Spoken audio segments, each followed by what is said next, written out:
de Trabajo y Promoción Social.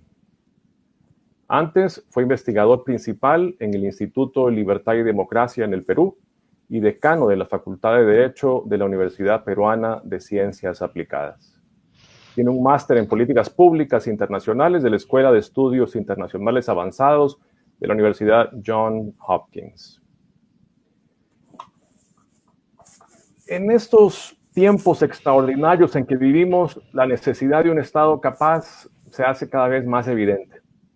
Y me refiero a la capacidad de organizar una estrategia frente a la crisis sanitaria que sea ordenada, que esté basada en evidencia y además también en acuerdos sociales y políticos.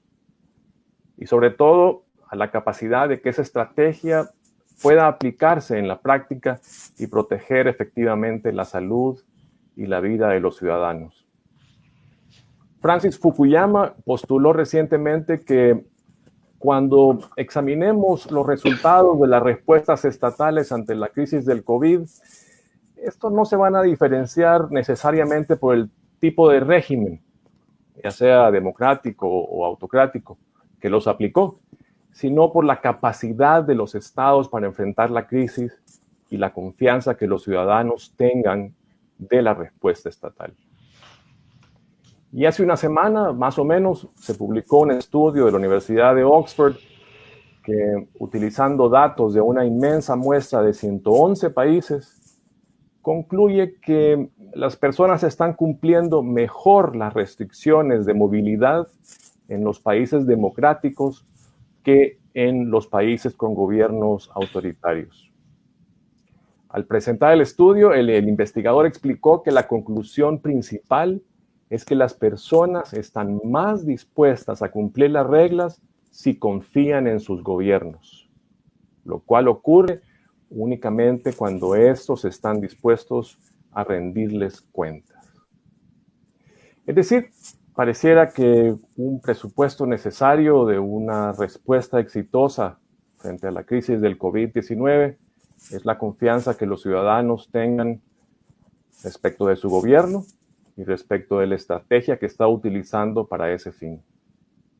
Y que además pareciera que las democracias siguen siendo el entorno más favorable para generar esa confianza. Yo creo que la crisis y estos escenarios, los nuevos escenarios que se van a producir durante la crisis y al concluirla, escenarios sociales, políticos, fiscales y económicos, nos obligan nuevamente a plantearnos cómo fortalecer la confianza en nuestros estados democráticos y en particular, creo yo, cómo mejorar la capacidad de nuestras administraciones para producir resultados efectivos. Así pues, los presupuestos o con los presupuestos de democracia, confianza ciudadana y la capacidad de los gobiernos frente a la crisis son, creo yo, el contexto para nuestra conversación de esta mañana, que girará, por supuesto, alrededor de la exposición de Edgardo. Pues en el centro de estos presupuestos está la capacidad de su administración pública y en particular de los servidores públicos que la componen. Luego de la exposición de Edgardo, abriremos un espacio para plantear algunas interrogantes y al final, además, otro para que el público pueda también postular las preguntas que así quiera. Los dejo sin más preámbulos con Edgardo Mosqueira, a quien nuevamente agradezco que haya aceptado participar en este webinar. Edgardo, muchas gracias. José, muchísimas gracias por esta tan gentil introducción. Creo que tus palabras son muy adecuadas para poner el contexto en el cual vamos a hablar sobre la importancia de la función pública profesional frente a la crisis. Yo creo que uno de los impactos más importantes en América Latina de la crisis, más allá de los impactos negativos en materia de salud, en materia fiscal, en materia económica, es el hecho de que la gente, la población en su conjunto, ha traído nuevamente a la mente la importancia que tiene el funcionario público, empezando por los médicos y las enfermeras, pasando por el personal de las fuerzas policiales, de seguridad y todos los otros servicios del sector público que han tenido que reaccionar muy rápidamente frente a una situación de crisis que nadie se esperaba. A lo largo de todos los países de la región lo que estamos viendo es que hay una reacción en el sentido de relevar la importancia de tener buen talento humano dentro del sector público. Mi presentación básicamente va a girar alrededor de explicar cuál es la mejor manera, cuáles son las estrategias y las experiencias justamente para tener un buen talento humano dentro del sector público. Y en ese sentido voy a tocar tres temas principales.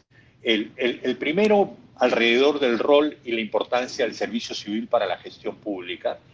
El segundo, sobre la situación del servicio civil en América Latina y el Caribe. Y el tercero, sobre los retos que enfrenta el servicio civil en la región. Cuando empezamos a mirar el rol y la importancia del servicio civil, tenemos que ser conscientes de que tenemos la facilidad de recorrer las calles en nuestros vehículos porque hay carros. Tenemos la posibilidad de obtener licencias, permisos para realizar actividades porque hay funcionarios que se encargan de producir esas licencias o esos servicios. Tenemos la posibilidad, buena o mala, en menor o en mayor medida, de tener servicios de salud o de educación porque hay profesores y hay médicos a cargo de ello. Entonces, cuando vemos que los gobiernos implementan políticas públicas de salud, de educación, de transporte, etcétera, esas políticas públicas se implementan porque hay funcionarios detrás de ellas, porque hay servidores públicos que se encargan de que el servicio de salud, el servicio de educación o la construcción de pistas efectivamente suceda. Entonces, el servicio civil es un insumo importante para que estas políticas públicas y estos servicios públicos puedan producirse. No se producen de la nada, sino que justamente son los funcionarios públicos uno de los insumos importantes para su realización. El otro elemento importante es que todas estas políticas públicas, que son básicamente la idea de, por ejemplo, expandir la vacunación infantil, expandir el acceso de los jóvenes a la educación secundaria, garantizar que los niños terminen la educación primaria, todas esas políticas se tienen que organizar. Y para organizar se requiere de gerentes. ¿Por qué? Porque la organización supone conseguir los insumos necesarios para la salud pública, que son no solamente contratar los médicos, sino conseguir los medicamentos, construir los hospitales, etc. Y estas funciones de organización están en manos de gerentes públicos. Y estos gerentes públicos también son funcionarios públicos. Entonces, como pueden ustedes ver, no hay manera de que se produzcan los servicios públicos, de que se organicen los servicios públicos, si es que no tenemos funcionarios públicos. Y por ello, la calidad de estos funcionarios públicos es la que determina si estos servicios se producen o no y genera una percepción ciudadana también respecto de la operación del Estado. En estricto, esta confianza de la que José hablaba al introducir la conferencia, esta confianza de los ciudadanos en el Estado, se produce en la medida que los gerentes públicos y los funcionarios públicos tengan capacidad suficiente para producir servicios de calidad. Un conjunto de estudios demuestran con evidencia sólida el impacto que un servicio civil profesional tiene en la gestión pública. Claramente, un servicio civil con talento y profesional garantiza una mejor calidad del gasto público, ayuda al crecimiento económico, ayuda a la reducción de la pobreza, muestra una menor propensión a la corrupción, garantiza la entrega de los servicios y al final mejora la confianza que los ciudadanos tienen en el gobierno. Entonces, en esta primera parte, básicamente lo que quería era resaltar que tenemos que ser conscientes de que un elemento importante para producir servicios públicos es el funcionario y que la calidad de ese funcionario tiene una serie de impactos desde el gasto público hasta la confianza ciudadana en el Estado. Ahora, ¿cuál es la situación del servicio civil en América Latina? ¿Cómo son nuestros funcionarios públicos? ¿Cómo están organizados? ¿Cuál es la percepción que tienen los ciudadanos al respecto? Esta lámina lo que nos muestra es cuánto gastamos en servicio civil en América Latina. Como ustedes pueden ver, el porcentaje del gasto promedio en América Latina, del total del gasto público en funcionarios públicos, es del 26%. Y el promedio es en términos del Producto Bruto, es más o menos de 4.6, 4.7%. En el caso de El Salvador, ustedes pueden ver que el 34% del gasto total del Estado se destina a financiar al servicio civil, y eso representa aproximadamente 6 puntos del Producto Bruto. De otro lado, en América Latina, el 12% del empleo generado está en el sector público. En el caso de El Salvador es el 8%. Entonces, estos dos datos lo que nos muestran es que una cuarta parte del gasto que ejecutan los gobiernos va directamente para financiar al servicio civil. Esto significa que la cuarta parte de los impuestos que pagamos en nuestros países son destinados para pagar salarios de los funcionarios públicos. Y esto significa, además, de que buena parte, casi una décima parte de los empleos generados en América Latina, un poco más de una décima parte de los empleos generados en América Latina, están en el sector público. Cuando analizamos la importancia de este sector, no solamente en términos de gasto y en términos de cobertura de la fuerza laboral del país o de los países de la región, en el BID lo que hacemos es analizar cuál es el desarrollo de este servicio civil.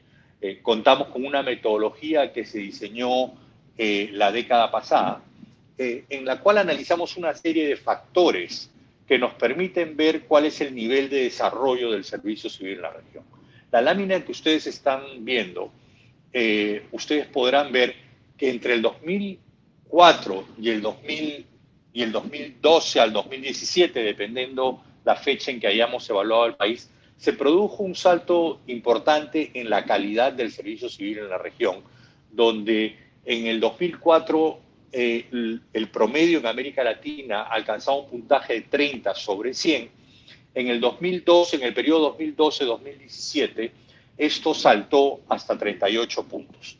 Hay países que tienen un mayor desarrollo del servicio civil, como pueden ustedes ver, Chile y Brasil alcanzan el 67 y el 65 puntos de 100, o sea, tienen una calificación bastante buena realmente, mientras que otros países como Bolivia, Surinam o Honduras, con la justa llegan como a 20 puntos, 12 puntos. Entonces, hay algunos países que tienen un reto mucho mayor para mejorar la calidad. En el caso de El Salvador está más o menos en el promedio de América Latina, pero obviamente el objetivo sería ir avanzando hasta llegar a aquellos países que están por encima de los 50 puntos.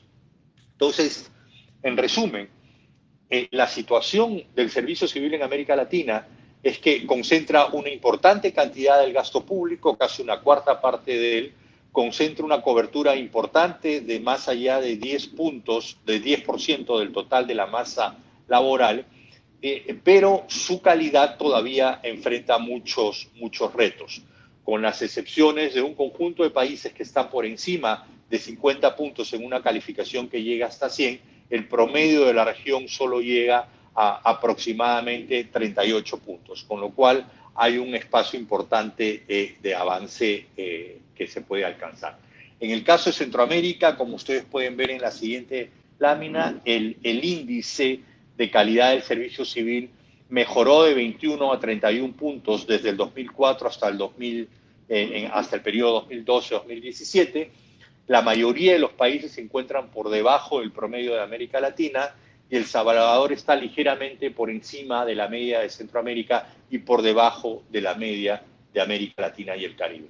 Con lo cual hay muchísimo espacio aún para mejorar la calidad del servicio civil. ¿Qué supone mejorar la calidad del servicio civil?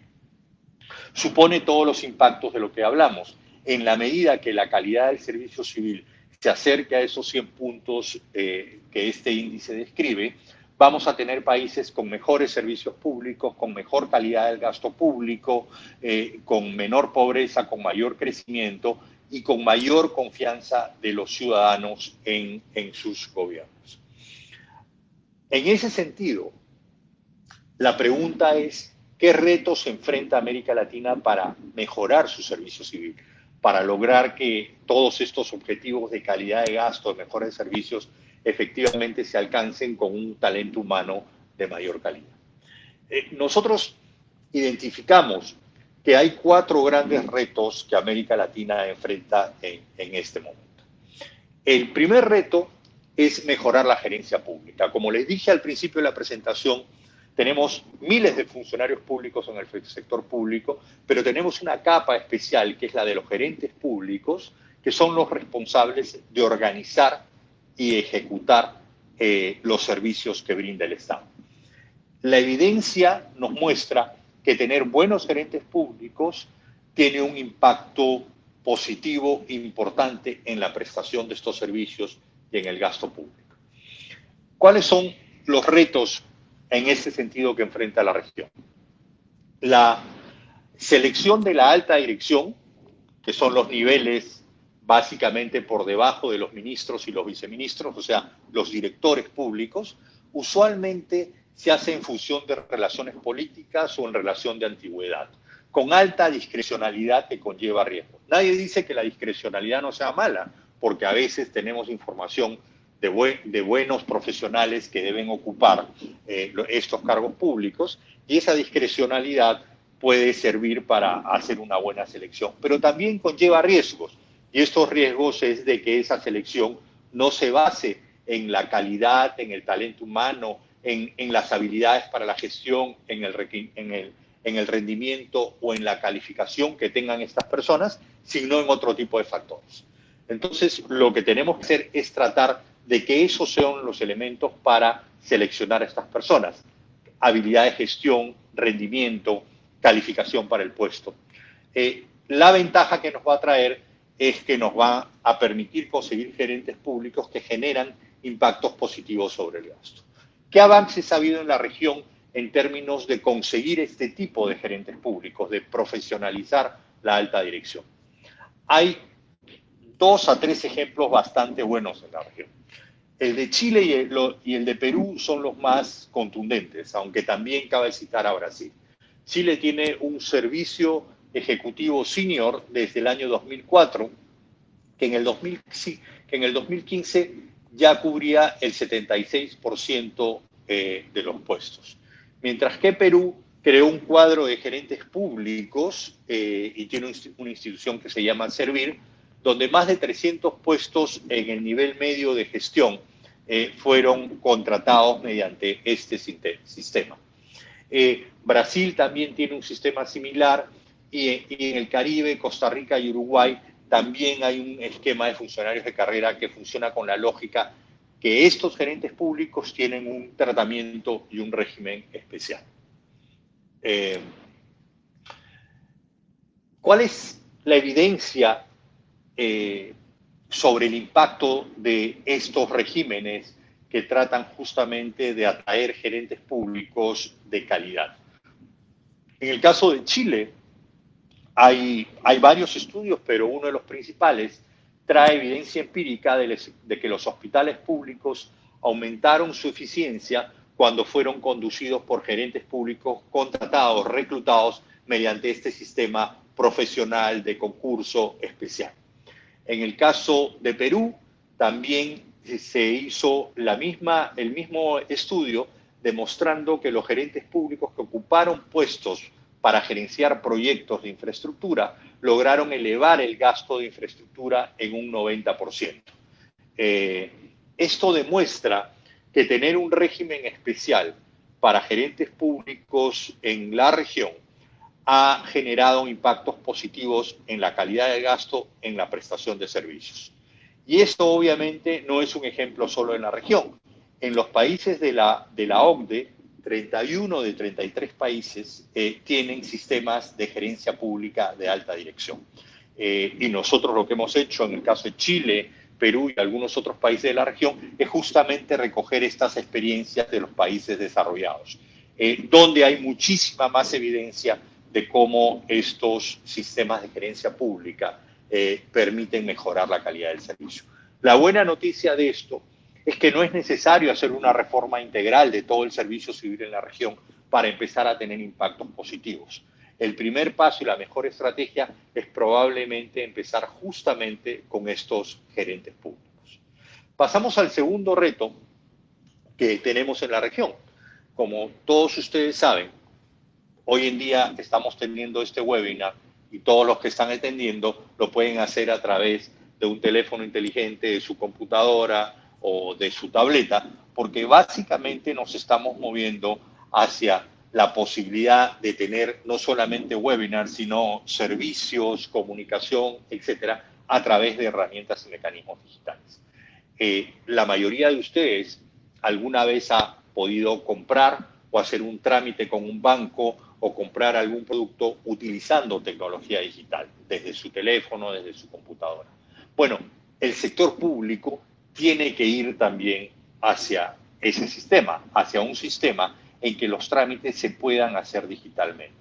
Hoy en día, con el problema de la pandemia, ha quedado muchísimo más demostrado y se ha hecho mucho más evidente la necesidad de que el sector público necesita herramientas de gobierno digital, no solamente para poder permitir que los ciudadanos hagan trámites virtualmente, sino, por ejemplo, para la educación a distancia. Hoy en día hemos visto que muchos niños tienen que quedarse en su casa y aquellos países que tenían facilidades para poder montar educación a distancia son los que han podido impedir que se interrumpa la educación de los niños, mientras que otros países que no han desarrollado mucho la educación a distancia están enfrentando el problema de que los niños están perdiendo muchas horas de educación.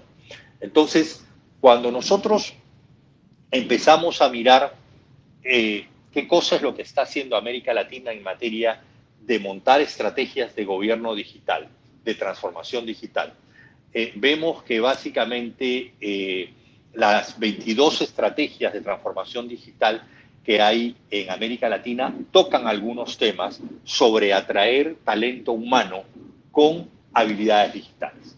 Que eso es básicamente, o sea, montar un gobierno digital requiere de tener obviamente una serie de precondiciones como un marco normativo digital, como tener una infraestructura digital, pero requiere recursos humanos que entiendan cómo utilizar la tecnología digital para producir servicios. En estas 22 estrategias hemos encontrado que aproximadamente 10 tocan el tema de la necesidad de fortalecer las habilidades de tecnología e información dentro de los funcionarios públicos. 7 de ellas hablan de la necesidad de capacitación de los recursos humanos en temas digitales. 5 de ellas hablan de la necesidad de establecer nuevas formas de trabajo, como el trabajo remoto que estamos haciendo hoy en día en muchos casos. 3 de ellas hablan de la necesidad de reclutamiento especializado para profesiones digitales en el servicio civil, y 2 de ellas hablan de la necesidad de un liderazgo digital dentro del sector público. Entonces, este reto de traer habilidades digitales al sector público supone básicamente planear estas necesidades. O sea, el sector público necesita identificar cuáles son sus necesidades de recursos humanos con conocimiento digital para poder convertir sus servicios presenciales en servicios digitales. Necesita presupuestar e implementar progresivamente este reclutamiento, necesita adaptar sus recursos humanos a estas necesidades, hay que entrenar desarrollar mecanismos de capacitación, de movilidad dentro del sector público para poder mover al personal que tiene estas capacidades. Ya hay que estudiar la brecha, si existe o no una brecha salarial relativa con el sector privado para atraer y mantener estos funcionarios públicos con capacidad digital. El tercer reto que el servicio civil enfrenta hoy en día es la continuidad de los servicios públicos en el contexto de la pandemia. Como todos estamos experimentando, la pandemia ha alterado totalmente nuestras vidas y ha alterado el funcionamiento del sector público. Al 17 de mayo teníamos 500.000 casos confirmados en la región, 28.000 personas fallecidas, un crecimiento exponencial de la demanda de servicios de salud, seguridad y protección social y una necesidad de incrementar la oferta de servicios públicos. Obviamente, esta enorme cantidad de casos que se ha multiplicado exponencialmente ha generado muchísima presión sobre los servicios de salud y esto requiere más médicos, esto requiere más medicamentos, esto requiere más ventiladores, esto requiere más infraestructura, pero también requiere de protección social.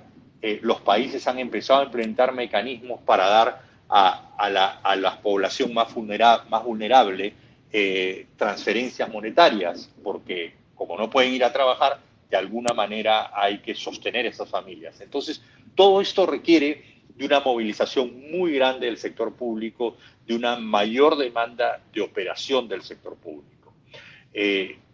¿Cómo ha reaccionado el sector público en América Latina? Básicamente ha implementado 3 tipos de política para poder responder a esta necesidad de mayor atención de servicios. Por un lado, ha establecido medidas para facilitar el trabajo remoto. Por otro lado, medidas para atender la demanda adicional de recursos humanos. Y, en tercer lugar, medidas para el reclutamiento acelerado de recursos humanos. Este cuadro muestra que en el caso de medidas para facilitar el trabajo remoto, se ha establecido, además del trabajo remoto, turnos especiales y otras medidas, bonificaciones extraordinarias para el personal, reducción temporal del trabajo en algunos casos, flexibilidad laboral y suspensión del deber de atender el lugar de trabajo. Además de esto, se han dictado medidas para el reclutamiento acelerado de personal, como facilitación de la contratación, autorización a ejercer funciones públicas como médicos, etcétera, a personas tituladas en el extranjero, reclutamiento temporal, retorno de funcionarios retirados y facilitación del trabajo voluntario. Como ven, han habido un montón de medidas de flexibilización de las reglas del servicio civil para poder atraer funcionarios que se necesitaban en el sector salud, que se necesitaban en protección social, que se necesitaban en la seguridad, porque la emergencia ha demandado más servicios y más servicios requiere de más funcionarios públicos. Entonces ha habido una reacción rápida de la región para poder atender esta mayor demanda de servicios.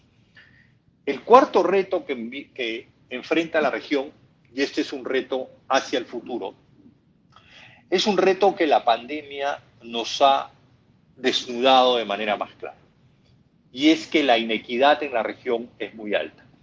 Hay unos que frente a la situación de confinamiento han podido quedarse en sus casas, seguir trabajando, seguir recibiendo sus salarios y poder tener acceso a alimentación, a servicios en la casa, incluso educación para los niños, mientras que hay otros, la gran mayoría en América Latina, que al no poder salir a la calle no han podido trabajar, porque su trabajo es básicamente informal, que al estar sus niños registrados en colegios públicos sin capacidades digitales, están perdiendo horas de clase importantes, que no tienen ahorros para poder utilizarlos mientras se quedan sin trabajo. Entonces, la pandemia ha hecho evidente esta inequidad tan grande que existe en la región. Entonces, el reto que enfrenta el sector público post pandemia o el sector público que tiene que empezar nuevamente a regresar para hacer que las actividades económicas puedan reanudarse y que los servicios puedan brindarse normalmente. Uno de los puntos claros que tiene que enfrentar el servicio civil es tratar de reducir la inequidad en estos servicios. Pero más allá de las políticas de reducción de inequidad que suponen una serie de alternativas, como mejorar la calidad de los servicios de educación, de salud, entregar transferencias monetarias condicionadas y no condicionadas a las familias, generar empleo para las familias más vulnerables. Más allá de todo eso, ¿cómo afecta el servicio civil la inequidad en la región? ¿La afecta o el servicio civil es un elemento neutral respecto a la inequidad? Bueno, lo que hemos descubierto en los estudios desarrollados por el banco es que sí lo afecta. Y las siguientes láminas van a explicar de qué manera. En primer lugar, como antecedente, es importante apreciar de que la mayoría de países están empezando a ver cómo el sector público retorna gradualmente a las actividades para asegurar la continuidad de sus servicios. Entonces están trabajando en la mayoría de países de la región planes de retorno de los funcionarios públicos con protocolos de prevención y riesgo y mantener el teletrabajo en todos los casos posibles al inicio del retorno para ir midiendo cuál es el impacto de este retorno en términos de contagio. Pero en paralelo, lo que los países tienen que empujar es la aceleración del uso de herramientas de gobierno digital. Lo que la pandemia nos dice también es que si hubiéramos acelerado la implementación de herramientas de gobierno digital, los niños podrían haber seguido atendiendo la escuela desde sus casas. Los funcionarios públicos pudieran haber atendido los trámites, los servicios virtualmente de manera más eficiente de lo que lo estamos haciendo. Entonces, lo que el banco propone es básicamente trabajar en la implementación de gestores de procesos digitales, que son herramientas muy simples que permiten subir trámites a una herramienta digital, mantener en paralelo soportes para la atención presencial y telefónica, pues no todo el mundo tiene acceso a herramientas digitales, a aparatos digitales, y reducir las brechas en las condiciones de habilitación del gobierno digital. Esto es, hay una agenda pendiente en América Latina para mejorar los marcos normativos, los servicios tecnológicos, la institucionalidad y la conectividad. Estos son pasos que la región tiene que dar para justamente permitir de que los servicios públicos tengan continuidad, pero que se facilite a los ciudadanos que puedan acceder a estos servicios de manera remota. ¿Qué tiene que hacer la región en materia de funcionarios públicos para que la inequidad se reduzca? Les quiero mostrar un ejemplo de cómo los recursos humanos públicos pueden contribuir o no a la inequidad. Este mapa muestra cómo están distribuidos los docentes en Guatemala por municipio. Entonces, acá ustedes pueden ver, se habla cuál es el promedio de número de estudiantes por profesor. Hay algunos casos donde hay profesores que le enseñan a un promedio de 12.8 a 19.4 estudiantes, que son los que están marcados en blanco en el mapa, los municipios marcados en blanco.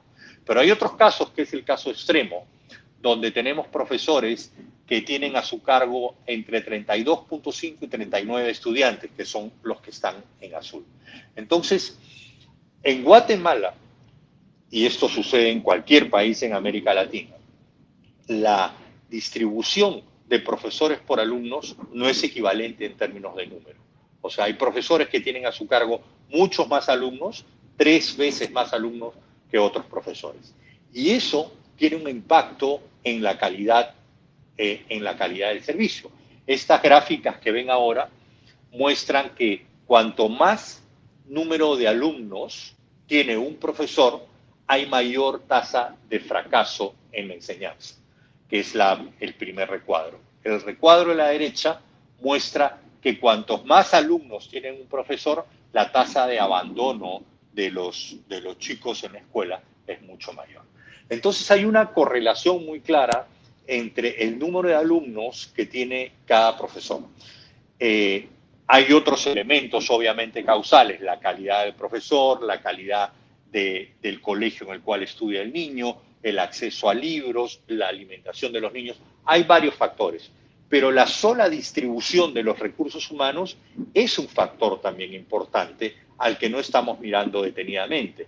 Entonces, si trabajáramos en una mejor distribución de los recursos humanos que ya tenemos, podríamos reducir uno de los factores que produce esta inequidad en el aprendizaje. Exactamente lo mismo pasa con la distribución de policías. Si ponemos en los lugares donde hay más incidentes de inseguridad, menos policías por persona, obviamente no vamos a contribuir a reducir esa inseguridad. Entonces también hay un elemento en la gestión de los recursos policiales que deberíamos, de educación, etcétera, que deberíamos manejar mejor. La prueba de que no manejamos esto bien es este cuadro que ven ahora, donde vuelvo a regresar al índice de calidad de los recursos humanos del servicio civil que utilizamos en el BID. Como ustedes pueden ver, el promedio en América Latina para el subsistema de planificación del servicio civil, planificación supone cómo distribuimos los recursos humanos en colegios, en seguridad, etcétera. El promedio en América Latina alcanza 38 puntos sobre 100, mientras que en el caso de Guatemala, el caso que acabamos de ver, alcanza 30 puntos sobre 100. Entonces, hay muchísimo que trabajar en materia de planeación de los recursos humanos que todavía no estamos haciendo en América Latina. Para resumir, los retos que tenemos en la región son básicamente los de, primero, profesionalizar la gerencia del servicio civil, los puestos de dirección, de gerencia, de subdirección en el servicio civil, son los puestos que toman decisiones todos los días sobre cómo brindar los servicios. Si esa área, si ese sector de servicio civil en América Latina se somete a un régimen profesional, competitivo, donde se logra atraer talento humano de calidad, los servicios públicos van a mejorar. Tenemos evidencia de eso. El caso de Chile y Perú en la región son los casos más claros de que esto ha funcionado. El segundo reto importante que tenemos es el de transformar a los recursos humanos para prepararlos para el gobierno digital. Así como el sector privado nos brinda los servicios o buena parte de los servicios de manera digital, el sector público tiene que ir en esa ruta y la pandemia lo ha puesto con mayor evidencia. Esa necesidad la ha hecho muy evidente. Entonces tenemos que empezar a convertir nuestros recursos humanos en recursos humanos que tengan capacidad de desarrollar servicios digitales.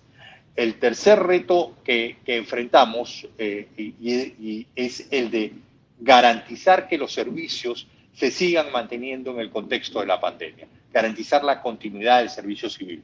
Expliqué que hay muchas medidas que han tomado los países, pero unidos a esas medidas tenemos que pensar en cómo mejorar el acceso de la gente a servicios digitales, de manera que el gobierno pueda efectivamente llegar digitalmente, manteniendo otras alternativas para que la población pueda tener los servicios públicos. Y por último, necesitamos que todo este desarrollo permita que la inequidad se reduzca. Y la manera en que la gestión de los recursos humanos puede contribuir a reducir la inequidad es haciendo una mejor planeación de cómo distribuimos los recursos humanos existentes. El mensaje final básicamente es que creo que nos hemos dado cuenta todos con la pandemia de que el servicio civil, los recursos humanos, los profesores, los médicos, las enfermeras, los policías, son muy importantes en nuestra vida. Y en las crisis son probablemente las personas más importantes que tenemos alrededor de nosotros. Entonces, sabemos además de que ellos son los que producen los servicios públicos. es importante que seamos conscientes de que todo esfuerzo que hagamos los países por profesionalizar nuestro servicio civil, mejorar las condiciones de los servidores públicos, va a revertir en favor de nosotros mismos, en favor de buenos servicios, en favor de servicios más equitativos, que es justamente el reto que América Latina enfrenta hoy en día. Muchas gracias por su atención y nuevamente quiero agradecer a todo el equipo impulsor por esta invitación. Gracias. Muchas gracias, Edgardo. De verdad que ha sido una mirada panorámica espectacular, impresionante sobre los retos de la administración pública y el talento humano en particular en América Latina y sobre todo el impacto que pueda tener la crisis sobre su funcionamiento. Hemos recogido algunas preguntas, me gustaría pasártelas, dado que son varias y la verdad muy interesantes. He intentado resumir algunas de ellas. Quizá la primera pregunta o primera serie de preguntas tiene que ver con qué impactos tiene sobre los países, sobre los ciudadanos, la falta de una administración pública no profesional. O quizás en positivo, a lo mejor, se me ocurre, si el BID tiene recopilada, ya identificada, una serie de experiencias positivas de administraciones públicas que han logrado responder efectivamente a la crisis y que esa respuesta en gran medida ha dependido de su recurso o talento humano. Sí, gracias. Es una pregunta efectivamente muy interesante. Cuando uno empieza a mirar de qué manera han reaccionado los países a la crisis, ve que básicamente la región de alguna manera tiene un enfoque homogéneo frente a esto. Pero hay algunos países que se han destacado por responder más pronto o por organizar mejor su respuesta. Si bien todavía no se puede hablar de impactos definitivos sobre la pandemia, porque esta sigue en evolución, está claro que Chile ha tenido una respuesta muchísimo más eficiente que la de otros países. Es quien tiene menor cantidad de casos, es quien ha podido controlar mejor el brote de la pandemia. Y esto básicamente tiene que ver con que el sistema profesional en Chile tiene este servicio de alta dirección profesionalizado al que me refería, donde buena parte de la administración pública gerencial justamente forma parte de este régimen de alta dirección, donde además esto ha permitido a lo largo de los años que los hospitales y que el servicio de salud en Chile sea de los mejores que hay en la región.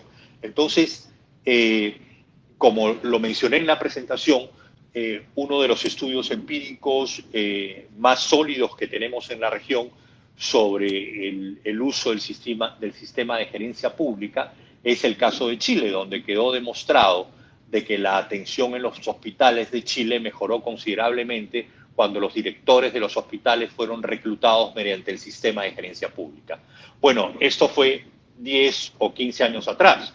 La evidencia de que Chile hoy en día haya podido enfrentar mejor la pandemia es porque justamente su sistema de salud pudo contar con mejores gerentes públicos para prepararlo para este tipo de situación. Muchas gracias, Edgardo.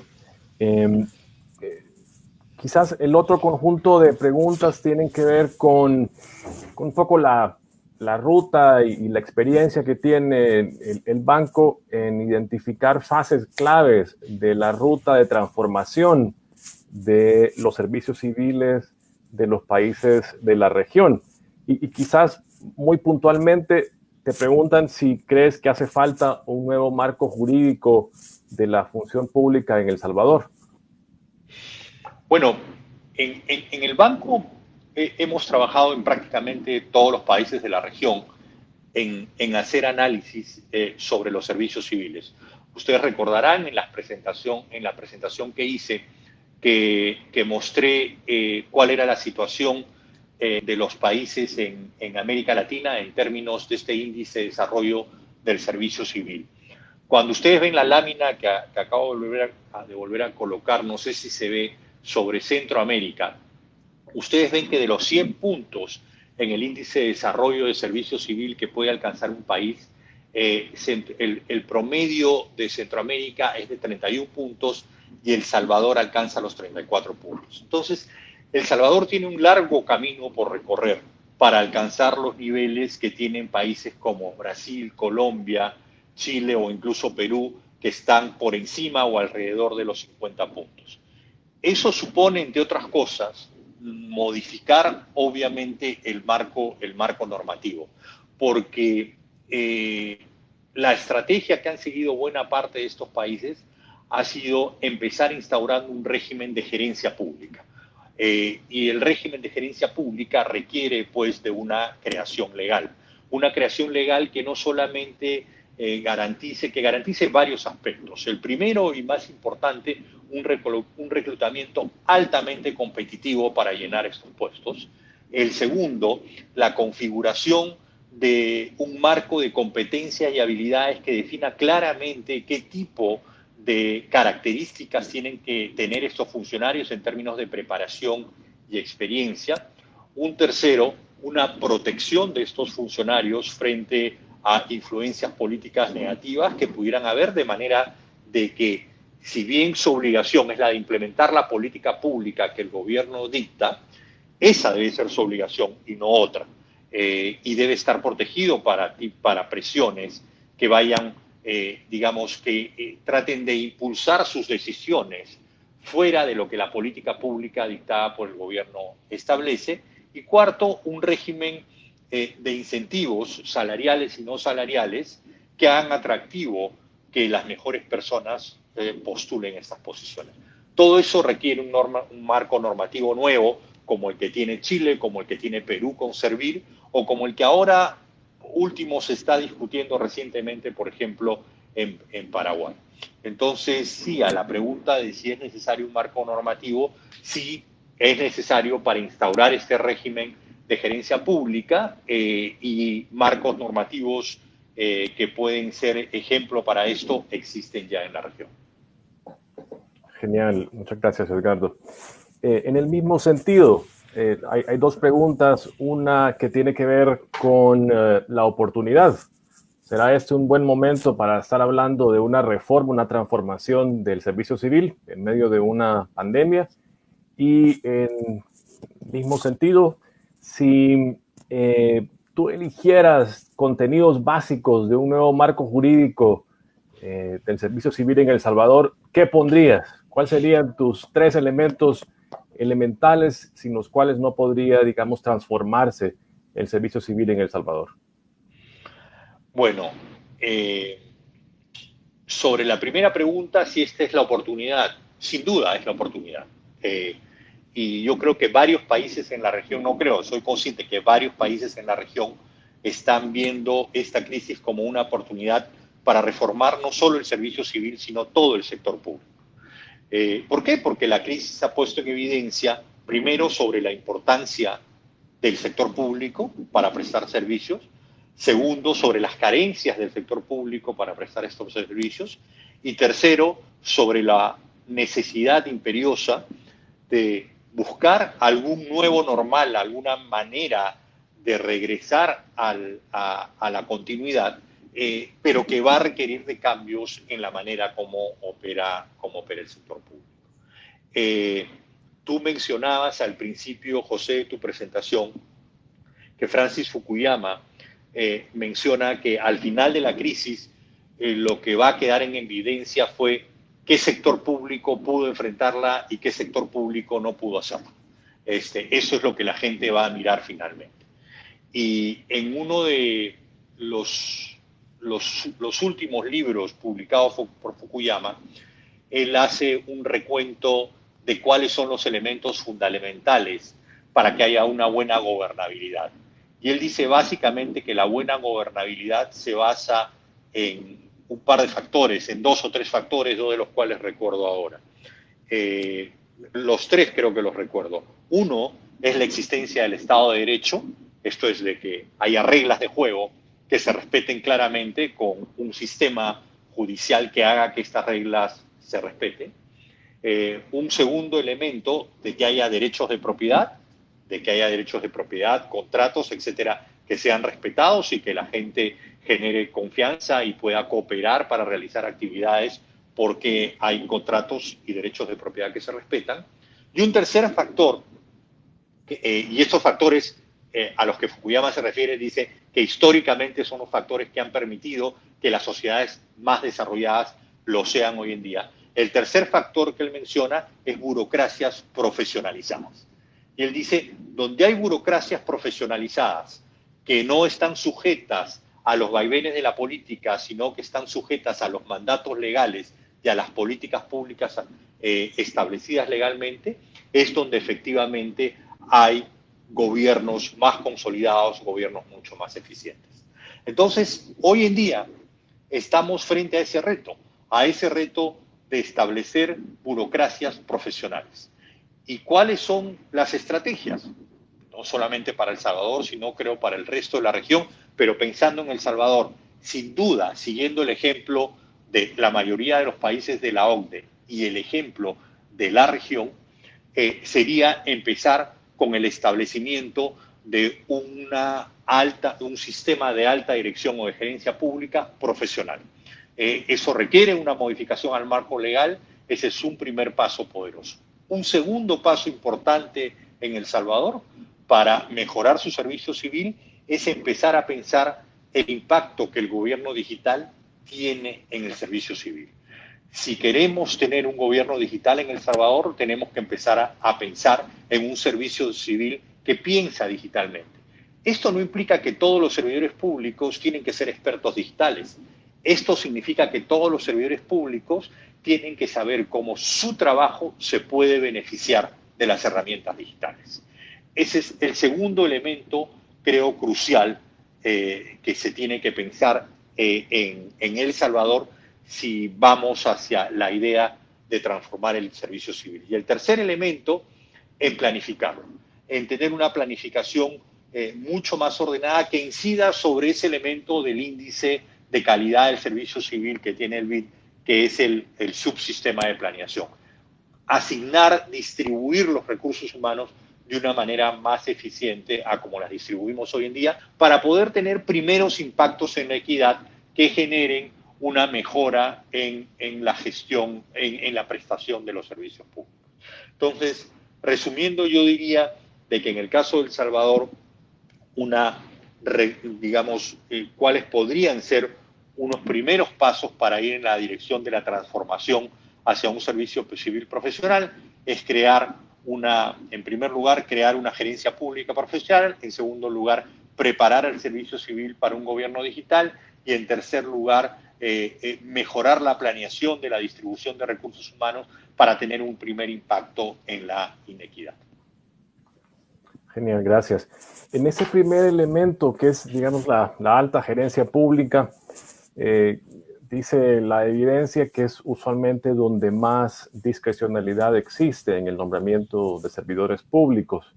De ahí que romper, digamos, con esquemas y prácticas clientelares, arbitrarias, requiere de una reforma no solamente técnica, sino también política.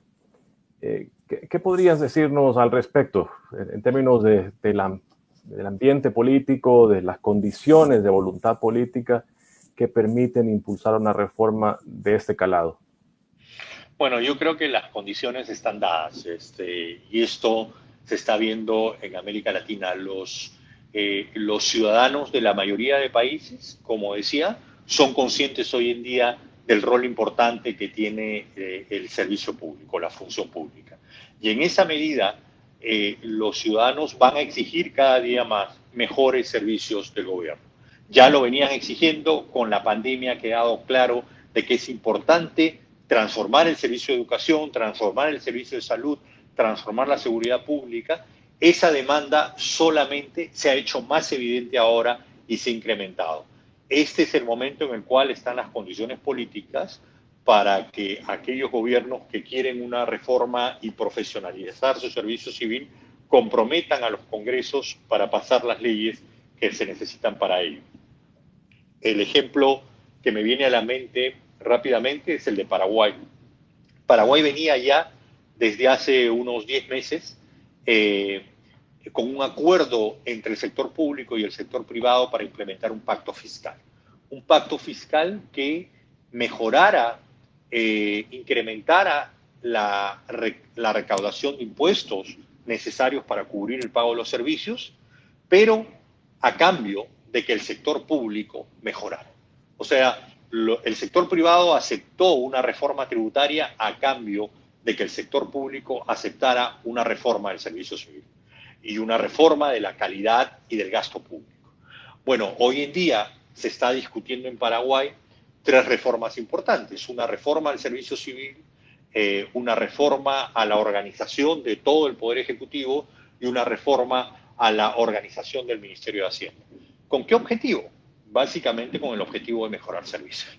Entonces, lo que se pretende ahora con este proyecto de servicio civil que tiene Paraguay, entre otras cosas, es justamente profesionalizar el servicio civil, la gerencia pública.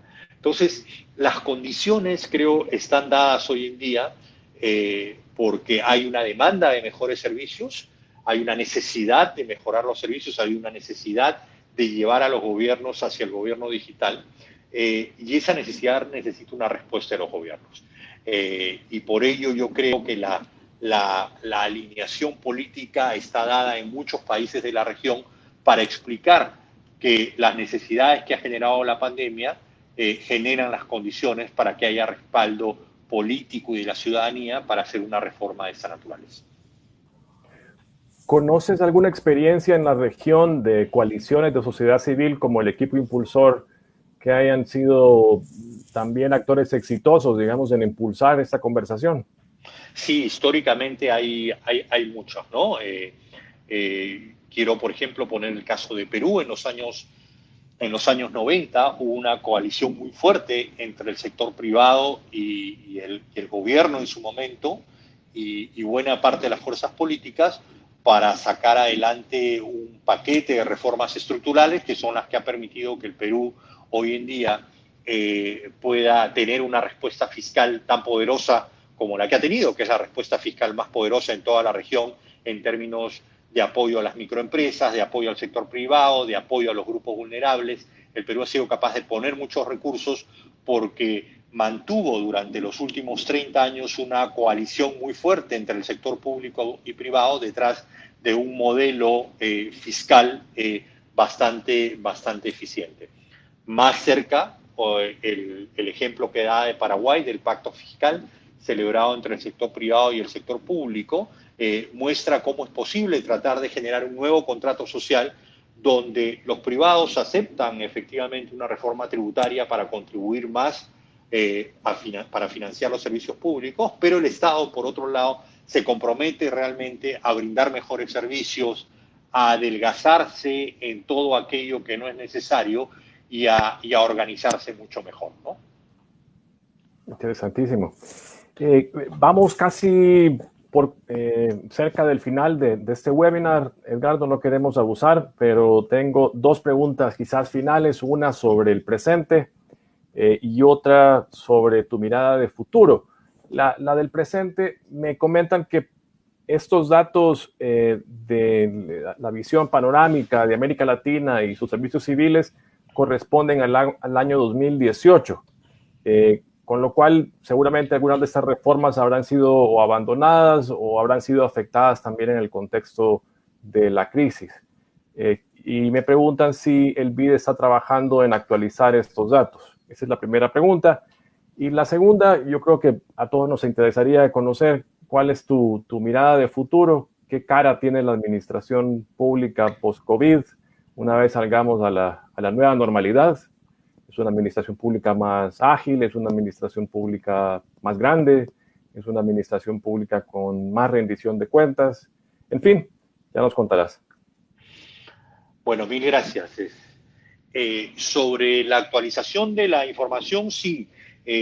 el índice de desempeño del servicio civil se actualiza en función a la demanda de los países. Entonces, por eso que ustedes ven que yo comparaba el índice del 2004, que lo aplicamos en casi todos los países de la región, con una actualización que se produjo entre el 2014 y el 2017, porque a lo largo de ese periodo fueron varios países que fueron pidiendo su actualización.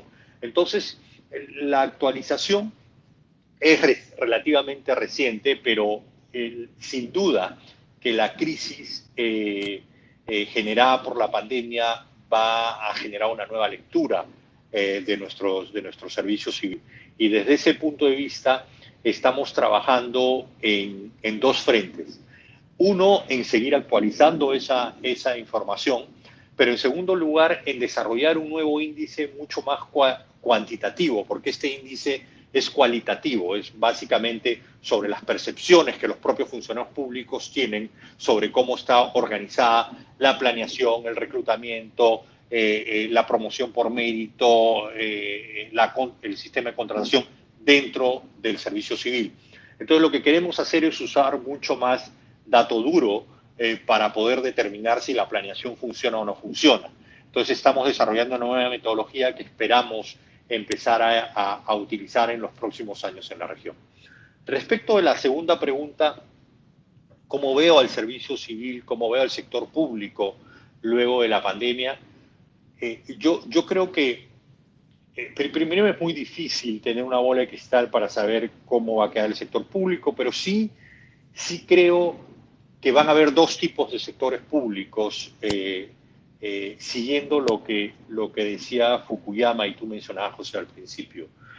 Van a haber los sectores públicos que se ajustan al nuevo normal y van a haber los sectores públicos que no se ajustan, que fracasan y que por lo tanto van a tener un cuestionamiento severo de parte de sus constituencias, ¿no? de parte de la ciudadanía.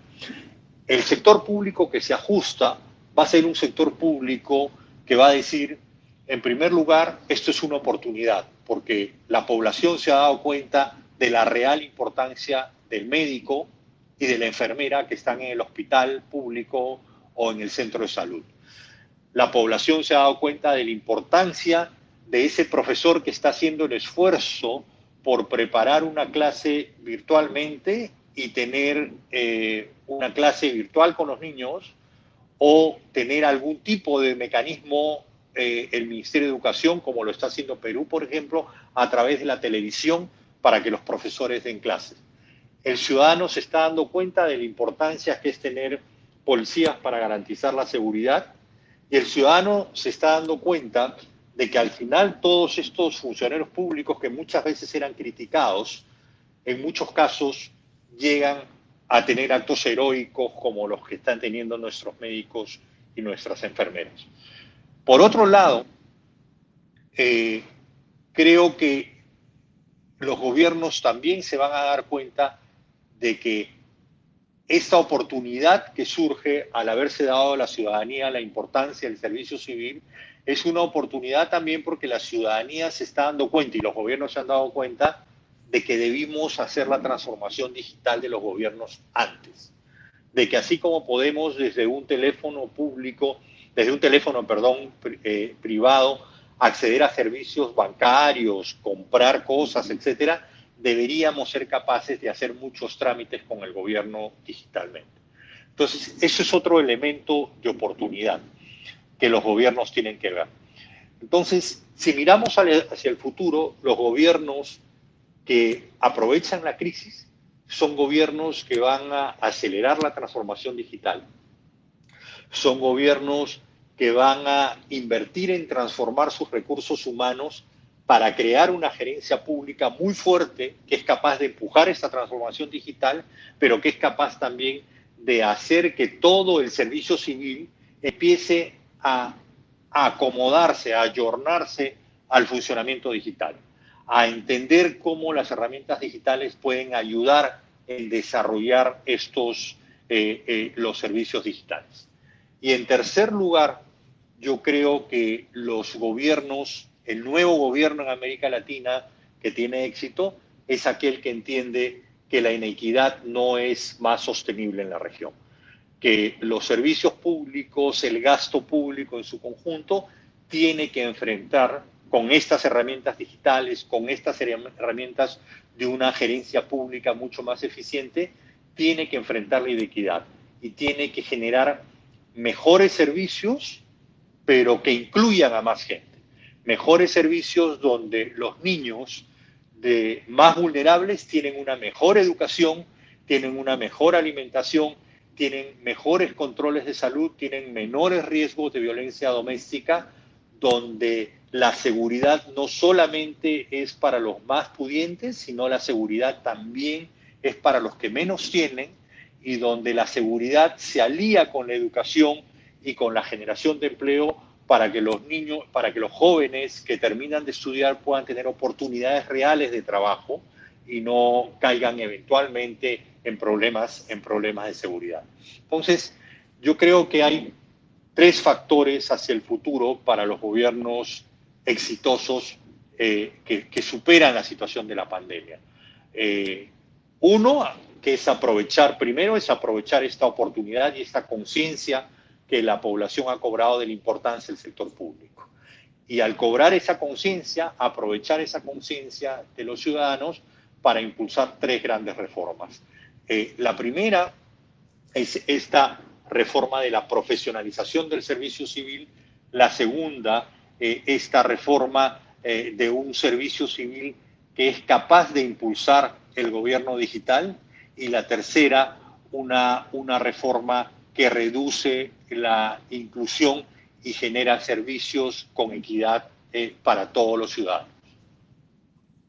Gracias. Muchas gracias, Edgardo. No sé si tienes deseo de compartir unas últimas palabras, si no vamos a ir casi cerrando este seminario.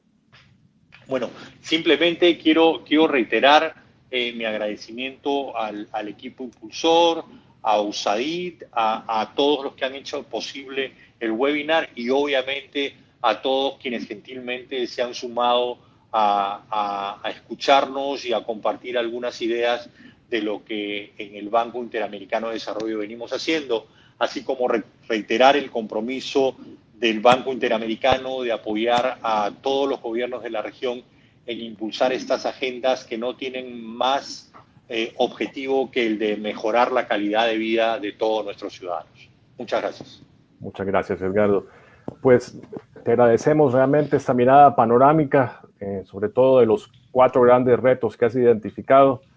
Yo me quedaría en lo personal con el gran reto de la equidad, de cómo hacemos para que nuestra administración pública, nuestros servicios públicos, nuestro sector público lleve servicios y políticas de calidad a todos los ciudadanos. Yo creo que ese es el gran reto post-COVID-19. Quiero cerrar, por supuesto, agradeciendo al Banco Interamericano de Desarrollo, al proyecto Pro Integridad Pública de USAID, a ti, Edgardo, muchísimas gracias por acompañarnos. De verdad que ha sido muy ilustrativa tu exposición de este día, te la agradecemos y nos servirá además muchísimo para el trabajo que hace acá el equipo impulsor. Y finalmente, un agradecimiento a quienes nos han acompañado esta mañana en este webinar del equipo impulsor para la reforma de la función pública. Muy buenos días. Buenos días, gracias.